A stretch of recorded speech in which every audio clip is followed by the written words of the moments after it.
salve galerinha, como vocês estão aí? Quem fala aqui é o Jeff. Estão preparados para mais um episódio do Pode Me Explicar?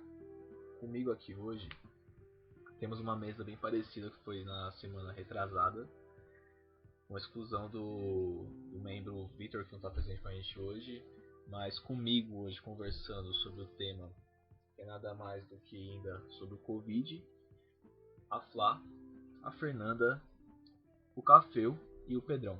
Beleza? Vocês estão aí, todo mundo aí, tudo certinho? Mas antes de dar a voz pro pessoal, eu gostaria até de relembrar uma parte aqui da linda. Então eu quero ressaltar ela aqui de novo. E depois relembrar um pouco sobre a cloroquina, para poder começar sobre o nosso assunto de hoje. Todos somos seres políticos, e a vida é uma eterna política, tudo que você decide fazer é política, etc. Mas, tipo, num ambiente de pandemia, a gente tá num nível tão absurdo de disputa entre lados que. Virou uma venda, começou, né? então, começou a surgir coisas absurdas de ambos os lados. Tipo, um lado queria abrir tudo, outro lado queria, tipo, fechar tudo, tipo, deixar a pessoa de ter liberdade, etc. Então, tipo assim, a gente tá num momento muito político e, tipo, a Covid-19 veio para demonstrar os diversos problemas que a gente tem. Ela serviu, tipo, como uma forma para mostrar todas as rachaduras que a gente tem, tipo, seja, tipo, desigualdade, de polarização política, de ódio.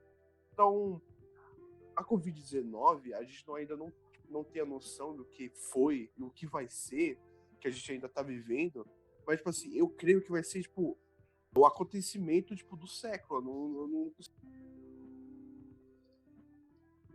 Como vocês puderam perceber aí por esse pequeno trecho do episódio passado, quem não escutou ainda, gente, dá um pulinho lá, escutem, tá da hora demais. Vocês viram que a questão que o Pedro falou bem na metade nos puxou muito, nos engatilhou muito a pensar sobre a nossa própria política, sabe? E pensando nisso, o tema de hoje vai ser nada mais do que a pandemia do coronavírus. Intensifica as falhas sociais no Brasil? Essa é uma pergunta.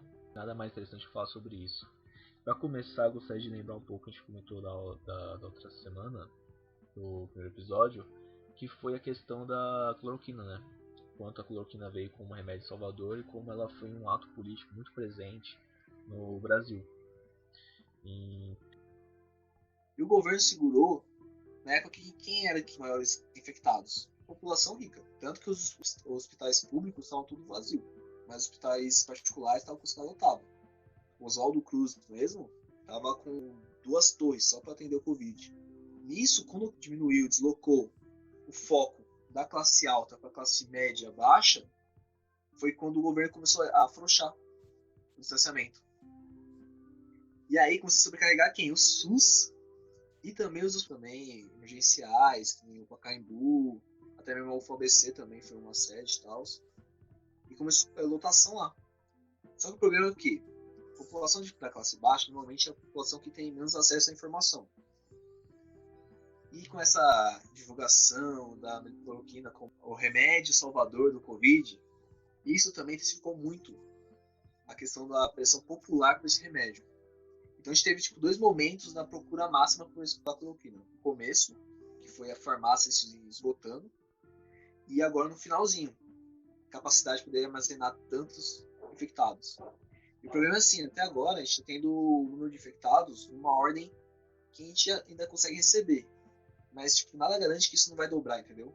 Santa Catarina, acho que em 2 dias bateu 80% do leito ocupado de Covid. E eles deram logo lockdown, fechou tudo. Então, é uma questão mesmo política que está interferindo. Então, a questão agora é que está focando em quem?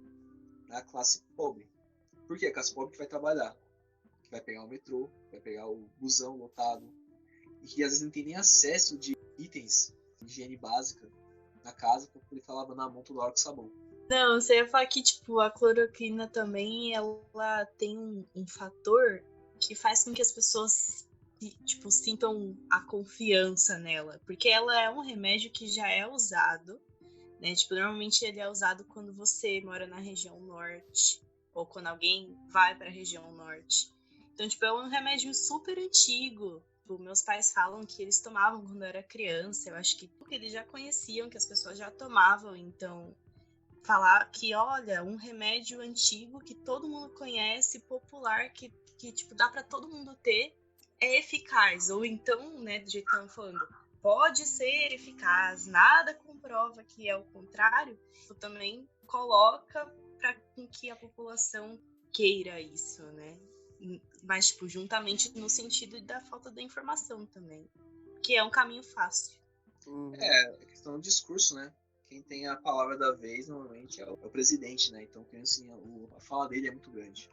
O que eu acho interessante na cloroquina é porque ela serve para mostrar como funciona e como funcionou a escalada de poder do Bolsonaro, que é uma solução extremamente simples. Você simplesmente toma um remedinho que já está ali, já existe, todo mundo já conhece. Para você acabar com a corrupção, sei lá, fecha o Congresso. Para acabar com assalto, homicídio alto, dá arma para a população. Então, tipo assim, o modo operante do governo Bolsonaro, desde o início, sempre foi soluções simples, mesmo que não tenha embasamento nenhum. É sempre nas soluções que, tipo, você pensa e você quer que dê certo, mesmo que não tenha um embasamento algum. Espero que isso é verdade mesmo. Foi muito até mesmo uma fake news, né? Foi a arma dele principal para poder se eleger. Aproveitou muito o barco do antipetismo e pegou a bandeira e falou que é o salvador da pátria. Anticomunismo. E esse ideal do anticomunismo, ele meio que se propaga através da história, né? Se você parar para pensar, os Estados Unidos começou com esse ideal durante a Guerra Fria e é um ideal construído, né? Tanto que na imensa maioria das vezes que você pergunta para alguém, nossa, mas por que você tem essa opinião construída a respeito disso, dessa maneira? A pessoa vai responder sempre com os mesmos argumentos, ou vai usar fatos históricos que não são provados, ou vai usar fatos históricos aleatórios, que são sempre a mesma base de dados. Parece até que é um discurso programado, porque justamente é isso. É uma fala que ela já vem pronta, ela já está no subconsciente, ela já está ali. Ela só é propagada, ela só é difundida. Isso é verdade, Fê. Ou seja, né? Então, tipo, uma situação política, né? E até mesmo as questões das estratégias, né, adotadas, mostra muito por que a gente está nessa situação agora. Onde a gente está já quase meio ano nessa luta entre isolamento ou não isolamento, né, social. E até é legal também que eu tava vendo, acho que um texto por aqui, eu tava mexendo, que ele até ressaltava a diferença entre isolamento social e distanciamento social. Aí ele fala que a questão do distanciamento, a questão daquela medida adotada, todo mundo pode sair, mas tem que respeitar um certo espaço, né, entre o outro. Já o isolamento seria o quê? Você pegar os doentes, detectar eles e isolar. Só que no Brasil, a gente não tem a detectação certa, a gente não tem um diagnóstico. Tanto que eu acho que esses números que tá passando aí na TV e pelo lugar, acho que são nem a sementinha de todo o problema. Eu acho que tem muito mais casos, tem muita gente que, tipo, essa conclusão, sabe? Tipo, ver a análise toda política por fora, o quadro social, a questão como essa estrutura acaba interferindo no nosso dia a dia e como isso nos impacta. Daí sabe do quê? Na aula do Vini, que estava assistindo de geografia, ele estava comentando sobre a urbanização e tudo mais, como funciona, né? A questão até mesmo dos condomínios fechados, né? Que acabam isolando, segregando a população. E até aquela imagem que já foi tema já de redação da FUVEST, que é aquela imagem de fundo, não sei se vocês lembram, que era um muro dividindo um condomínio super luxuoso do outro lado da favela. Paraisópolis e Morumbi. Então, ele estava falando sobre isso, ele estava falando sobre a questão também sobre o cidadão. Para quem de fato é a cidade? Porque a cidade não é para a galera da periferia. Um exemplo bem básico disso é você pegar, por exemplo, São Paulo. Se chegar a comunidade de tentar falar para alguém sobre o MASP, provavelmente a pessoa nunca entrou lá. Agora, se qualquer gringo estrangeiro que vem para cá, conhece o MASP. Então, quando a gente fala que a cidade é do paulista, mas a gente tá falando de qual tipo paulista? Dos ricos. Mano, eu moro em São Paulo há 19 anos. Eu nasci aqui, eu fui criada aqui. E eu só fui pro MASP uma vez na minha vida inteira. E foi uma única exposição que estava de graça no MASP, que era uma exposição com uma visão mais feminina e tudo mais, tipo, para dar valor a essas artistas femininas, que era uma exposição muito naquela visão de as mulheres só entram... Por que as mulheres só entram no museu se elas forem como arte, não como artista? E aí eu fui nessa exposição porque ela era de graça. Inclusive, esse é um assunto que é até legal pra gente debater também posteriormente. Eu fui nessa exposição porque ela era gratuita. E, mano, pra ser sincera, eu acredito que o ingresso do MASP, ele seja, tipo, uns 30, 40 reais, não sei. Eu realmente nunca fui atrás do preço. Mas eu sei que é um preço que, tipo, eu não posso me dar o luxo de pagar numa exposição. Porque com 30, 40 reais, mano, eu faço muitas outras coisas que não são ir em uma exposição de arte. Eu sei que a gente tem que ter essa valorização das coisas, mas é muito esse debate de, tipo assim, a nossa cidade, ela é pra quem? Uma entrada de museu ser 30 e 40 reais torna aquele museu acessível à população ou torna aquele museu acessível a algumas pessoas? Acaba excluindo, né? E até mesmo Sim. quem tava com o Vini, e sabe o que eu lembrei? Daquela música lá dos Poetas no Topo, 3.3, que é do pessoal da poesia acústica. Sim. E acho que é o Chris que fala até a parte aí, fala que o Rio de Janeiro já virou as costas pra ele. Porque, de fato, o Rio, você pega qualquer carioca da comunidade, ele não se sente pertencer daquele espaço. Porque ele anda na rua com medo da polícia, da opressão, do desemprego. Agora, você pega qualquer turista conhece mais a cidade do que às vezes o próprio carioca. Até a comunidade já do Rio ficou o quê? Virou turismo. Exato. Mesa virou um comércio. Então, tipo, de fato, a situação da cidade de pertencer ao espaço é uma coisa bem difícil para o brasileiro, principalmente para a comunidade e para as pessoas mais pobres. E dentro desse conceito da necropolítica, tipo, se a gente pegar... eu tenho mais como base a comunidade que é perto da minha casa, que eu moro perto do Heliópolis. E se a gente pegar dentro dessas comunidades, tipo, a campanha para a informação chegar até lá da maneira certa, teve que ter muito mais, assim, foi de uma complexidade muito maior. Porque a informação estava chegando fragmentada por diversos meios de comunicação, principalmente pelo celular, pelas redes sociais, e em grande parte dela também pela TV, mas a TV ainda não sabia muito bem como passar aquilo. E quando a TV passou a saber como passar, já tinham casos no Heliópolis há algum tempo, assim. Então, as mobilizações sociais, elas foram muito importantes nessa época. E foram essas mobilizações sociais que salvaram a vida de muita gente. Porque muita gente não sabia nem para que era máscara, nem para que a gente estava usando, nem como se transmitia esse vírus. E as pessoas passaram a saber disso por meio de mobilizações sociais, por meio da voz da comunidade mesmo. Sim. Tem a rádio Heliópolis, né? Tem várias coisas. Isso de quem comunica mesmo, tipo, como chegar até essas pessoas e como fazer ser ouvido por elas. Porque, mano, não adianta nada você mandar um cara todo engravatado, todo social, formalzão, falar que ele vai dar uma palestra. Isso não vai engajar a população, assim como não me engajaria. Eu acho que nem eu, nem a gente, que é uma população mais, assim, estudante e tudo mais jovem, acho que não engajaria. Então, é a forma que você comunica, sabe? A forma que você leva essa informação. Isso que você falou serviu, tipo, na minha cabeça, serviu como um exemplo de, tipo, qual é a relevância de algumas vidas. Tipo, qual é a relevância de uma vida de um preto numa favela. E partindo para além das vidas pretas, né? A gente tem também vidas indígenas, né? Tô na mira agora. São vidas extremamente afetadas pelo coronavírus, porque teve um caso, inclusive, que eu não sei se vocês ouviram falar, sobre as crianças Yanomami, que simplesmente essas crianças morreram e as mães não tiveram acesso aos corpos dos próprios filhos. E dentro da cultura Yanomami existe todo um ritual diferenciado para quando a pessoa morre. Eu não sei falar ao certo como isso funciona, mas eu sei que não é simplesmente enterrar.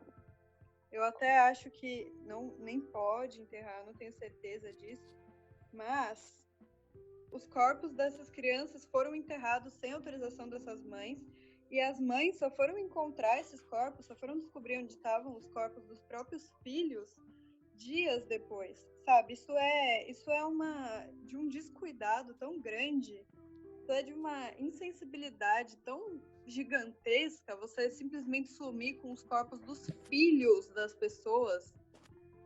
E isso aconteceu porque são vidas indígenas, porque a cultura deles não é respeitada.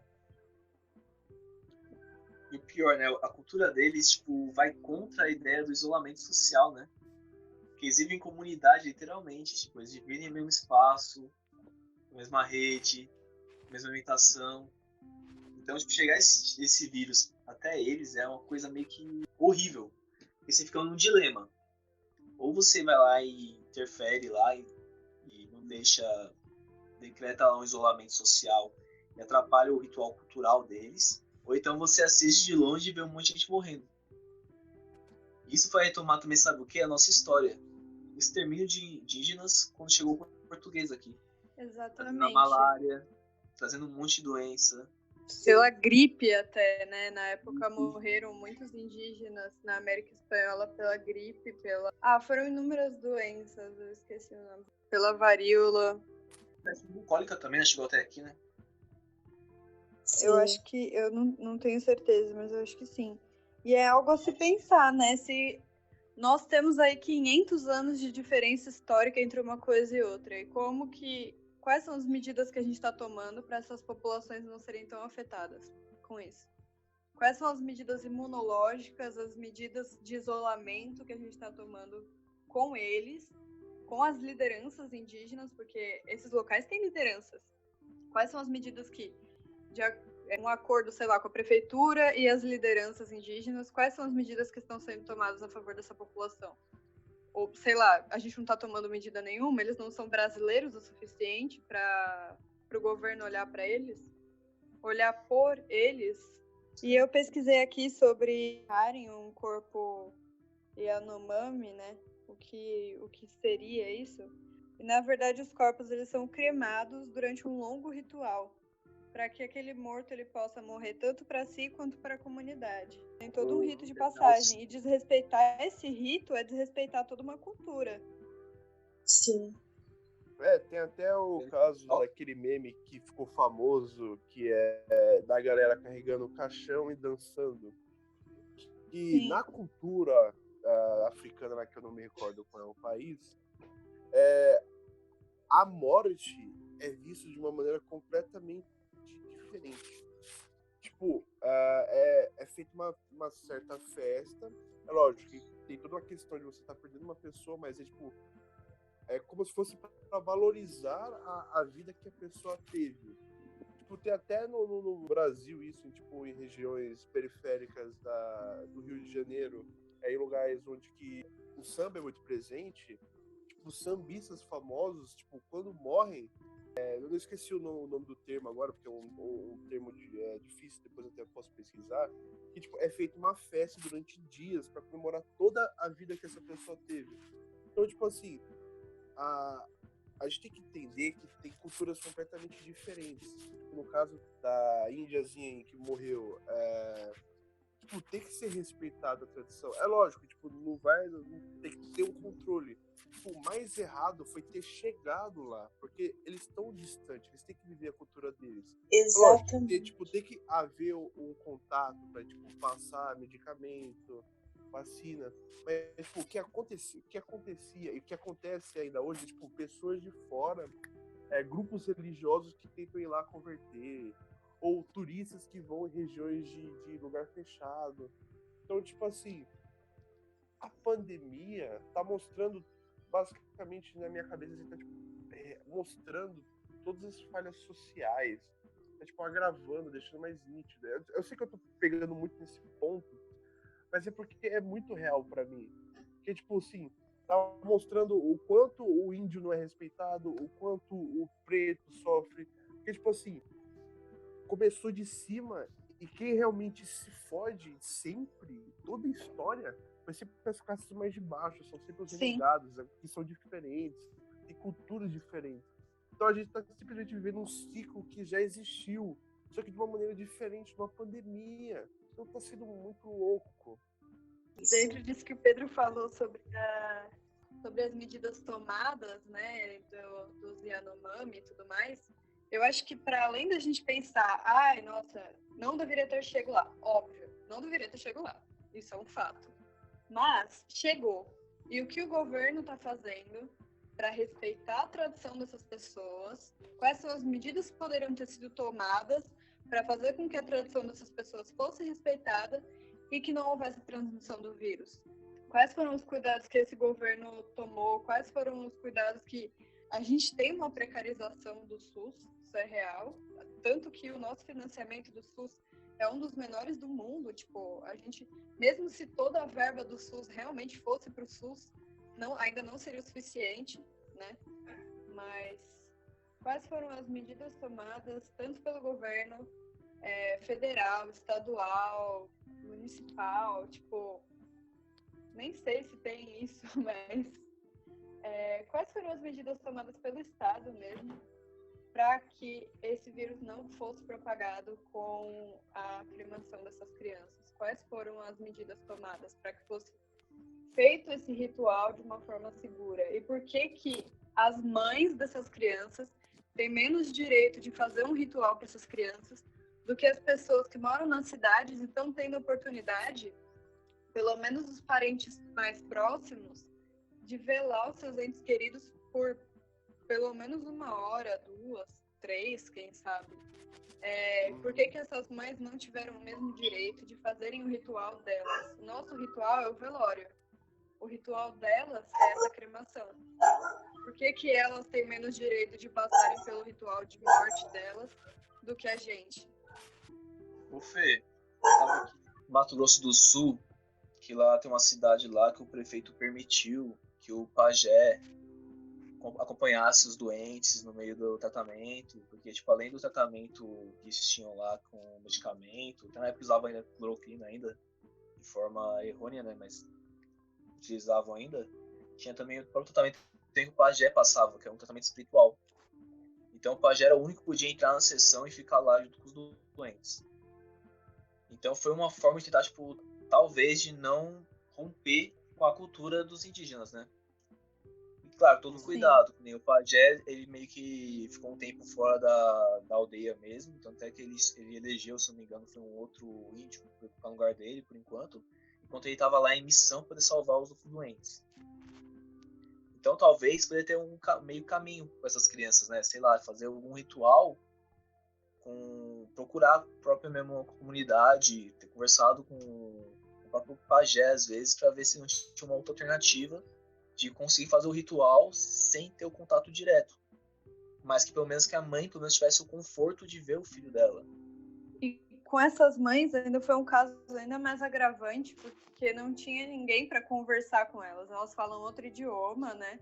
E não tinha ninguém para conversar com elas para explicar o que estava acontecendo. Então, é pior ainda, elas não sabiam o que tinha acontecido com o filho delas, sabe? Uma violência. Você deixar uma mãe no escuro, mano, é muito... É uma violência. Sim, porque, tipo, a gente tem... a gente já conhece toda essa sociedade, a gente sabe como, mais ou menos como ela funciona. Agora, imagina você nascer em um ambiente completamente diferente, você explicar pra essa pessoa o que tá acontecendo. Tipo, até aquela coisa lá da defasagem, da FUNAI, etc. Porque, tipo assim, é um erro muito grosseiro você não ter uma pessoa para poder falar com essa Índia. É um erro você, tipo, não ter um controle sobre essa coisa. Porque já que a gente está numa sociedade tão avançada, por que a gente não consegue ajudar essas pessoas? A gente sempre, geralmente, mano, ferra a vida dessas pessoas, tipo, trazendo doenças, etc. E, tipo, o que falta é, tipo, a falta de empatia, o que não falta é dinheiro. Tipo assim, dinheiro tem uns montes, tem muito dinheiro pra ter, tipo, pessoas que têm dinheiro pra viver, mano, 1000 anos, tipo, recebendo bem, comendo bem. Tipo, tem pessoas que não tem nada. E, tipo, até a questão que a Fernanda disse, que eu achei interessante comentar, que é a questão do SUS. Que o investimento que teve no SUS, mesmo durante a pandemia, foi baixíssimo. Enquanto isso, teve, entre aspas, salvamentos de bancos que foram gastos trilhões, bilhões. Tipo, o que é mais relevante? Você salvar vidas de pessoas ou salvar banco? A gente tá numa sociedade muito louca que os valores são completamente invertidos. É o CPF abaixo do CNPJ, né? E no fim das contas, mano, tudo isso acontecendo, toda essa violência que ataca a todas as pessoas que são de classes mais baixas e de culturas diversas. E no fim das contas, tudo se resume a proteger o seu lado político, ou proteger a economia, ou proteger o que você acha que é o certo a partir do seu olhar, né? Na verdade, no fim, tudo se resume a isso e todas as ações são feitas para isso. Nosso debate aqui, tipo, essa conclusão, sabe? Tipo, ver a análise toda política por fora, o quadro social, a questão como essa estrutura acaba interferindo no nosso dia a dia e como isso nos impacta. Gostei bastante. Fechando com chave de ouro. Fechando com chave de ouro, com chave de merda, né? A gente construiu algo bacana, um raciocínio bacana, porém com um assunto bem merda.